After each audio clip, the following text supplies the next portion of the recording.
Ka'bani soyasida payg'ambar alayhisolatu vassalom yotsalar, bir sahobiy kelib, "Ya Rasululloh, nimadan shikoyat qilasiz?" dedilar. Shunda payg'ambar alayhisalom ochlikdan dedilar, qarang. Rasulullohning qornlari ochagan o'sha mahal.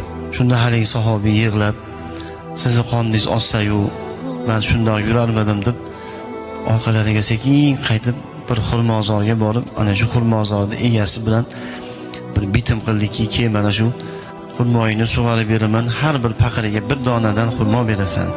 Necha paqirdir suv toshib xurmolarni sug'orib berdi, evaziga bir hovuch xurmoli bo'ldi. Haligi xurmoni olib kelib, haligi sahobiy, "Mana bu xurmolardan yeb oling, mana shu xurmolar bilan qoningizni to'ygizing" dedilar. Payg'ambar sollallohu alayhi vasallam xurmolardan olib yer ekanlar.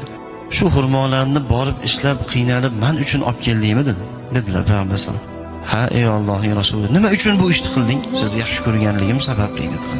Payg'ambar sollallohu alayhi vasallam xurmoni yerkanlar.